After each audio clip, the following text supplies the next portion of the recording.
So aktiviti hari ni kita nak ke Long Beach, iaitu dalam 20 minit jalan kaki daripada Marriott Perhentian. So jom kita bawa korang. Seperti yang dikongsikan, Marriott Perhentian terletak di pulau perhentian kecil. Ia menawarkan suasana yang lebih privasi dan tenang, sesuai bagi mereka yang ingin berehat jauh dari kesibukan kuasaan tumpuan. Oleh itu, jika anda ingin menikmati suasana aktiviti pantai yang lebih meriah, anda boleh sahaja ke Long Beach.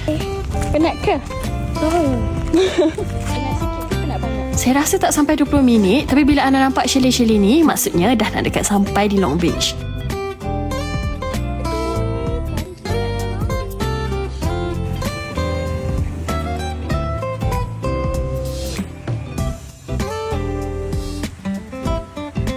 Okay, kita dah sampai Long Beach. Kita berhenti makan dan minum dulu sebab dah harga dah lapar. Kejap lagi baru kita buat aktiviti pantai.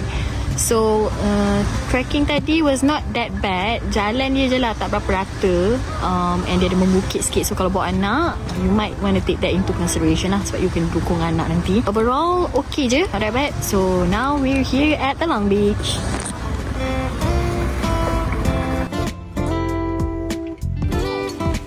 Nak buat aktiviti pulau, inilah tempatnya. Pelbagai package dan trip yang anda boleh pilih. Harga pun berpatutan. Memandangkan dah petang, kami ambil short trip sahaja. Pusing-pusing pulau, snorkeling. Cuba cari penyu tapi tak ada rezeki pula. Jadi kalau anda nak ke sini, bolehlah datang awal sikit. Selepas siap pusing-pusing, cuaca pun macam nak hujan, kami pun sambung bersantai di Long Beach.